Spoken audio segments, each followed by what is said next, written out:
workforce. Where are we now? Each month, we take a deeper dive into the diverse, innovative, and effective workforce solutions the National Fund Network is adopting to address local challenges across the country. My name is Michelle Wilson. I am the Director of Evaluation and Learning at the National Fund. I am super excited to have Kerry McKittrick, Associate Director of the Project on Workforce at Harvard, joining us today. Hi, Kerry. How are you? Hello, good. Thanks for having me. Oh, great. It's having you here. You ready to dive in? Absolutely. Let's do it. But before I start, quick story. I had the pleasure of meeting Kerry in person a couple of weeks ago in New Orleans at the Horizons Conference. And within 5 minutes of meeting one another in a bar, we both had our notebooks excitedly exchanging ideas, which was a lot of fun. And I don't know about you and LinkedIn land, how you think about this, but in my mind, that's always a good thing when you're collaborating, that you are excitedly exchanging ideas. So that was fun, Kerry. Lots of fun. I don't know how we're going to keep this to 15 minutes, actually. I'm spending a good bit of time together this week, and that's fantastic. So thank you. So let's dive in. So our frame for our conversation today is career navigation. And I want to start by talking about some of the work that you're doing at Project on Workforce. A piece of that work is around actually obtaining jobs. And so can you tell us a little about the work that you're doing around the college initiative? Absolutely. So we're focused at the Project on Workforce on better, more equitable, and smoother pathways to good jobs. And so we know the literature tells us that college is one of those pathways. And the economics literature will tell us that the more education you have, a college degree, the more you'll make over your lifetime. And so a goal of ours is to figure out how to make college more accessible, how to connect college students to good jobs, both at community colleges and broad access institutions, MSIs, HBCUs, and make sure that all that money students are paying is worth it.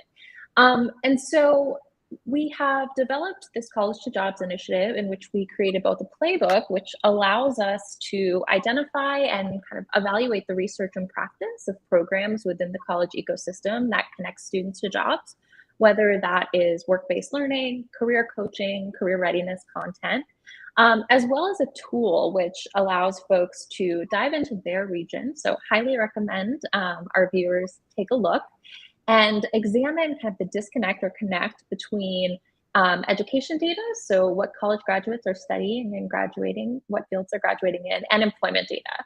And so you can see our college is preparing students for the jobs that are available in the region. Students should be graduating ready for the workforce. And so obviously we could dig into this more, but when I hear you talk about this, one of the things that we are learning, we have learned through our data around our advancing workforce equity, is that while education matters, it's also not the great equalizer for all as we think, which has to do with equitable practices. But that's another conversation. But you have a tool, this tool, and I think we're going to put it in our chat so people can have access to it. Correct? You provided that link to us? Should be there, yes. Okay, perfect. Thanks. Fantastic. Okay, so in other important news, we are announcing today that the National Fund is collaborating with you all, the Project on Workforce, on a research project aimed at understanding the education landscape nationwide. And you notably talk about, in our conversations, you frame this about the broken career navigation in the U.S. Can you say a little more about that? Absolutely. So I would say we don't have a career navigation system in the US.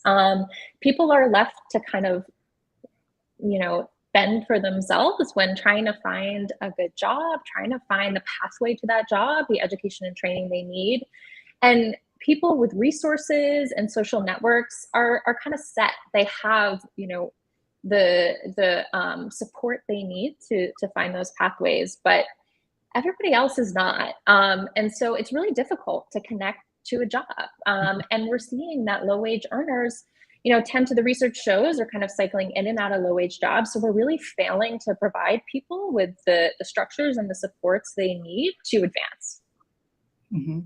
And I appreciate and love about this project. It's the best of both worlds, because you all are leading the literature review and the academic piece of this. And we are doing the practitioner side of the work. So marrying both of those is certainly an important piece of this work. And so we're excited. This summer, we have an advisory group that's helping us think through this work as well, too, an advisory group of practitioners in our network. They're supporting and guiding us on this. So we're really excited about this. Kerry, talk a little bit about some of what we're learning, some early findings. Now, we'll go back to some of the drawings and the frameworking that we were doing in New Orleans, but talk a little bit about what we're learning.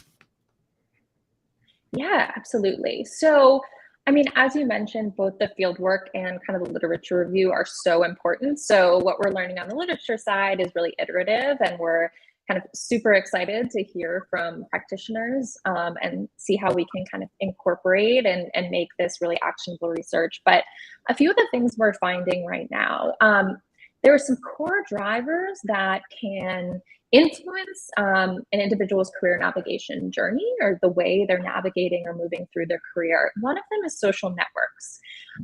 So we know that someone's social network influences the possibilities they see for themselves, influences their connections to different jobs, their mentoring opportunities, and many other factors. But there's not actually a ton of research on that. So that's a big question around how social networks impact different people differently.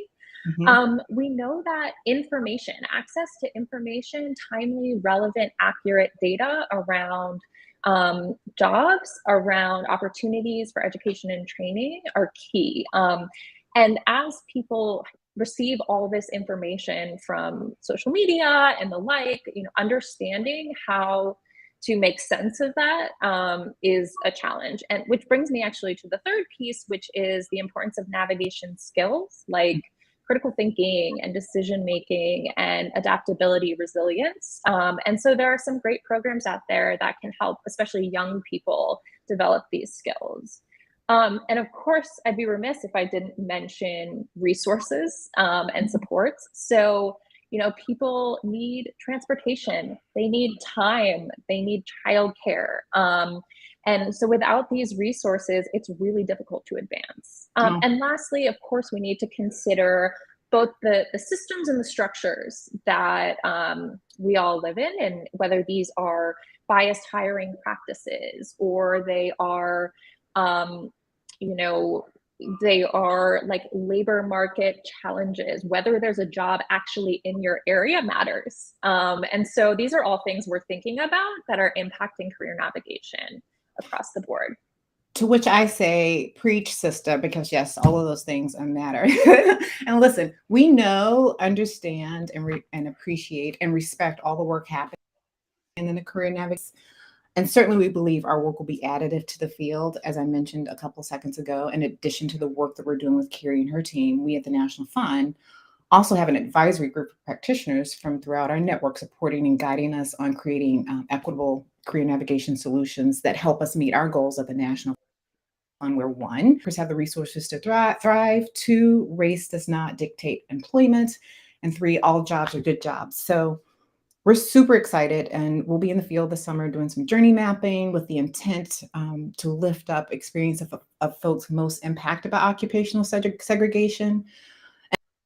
To be clear, the career navigation space at the National Fund, we see it as an opportunity to disrupt one of the many levers that contribute to occupational segregation. So this is timely work. We're excited. We're thrilled to be working with your team, and we are running out of time. So Kerry, I'm going to toss to you for final thought. You're noodling on.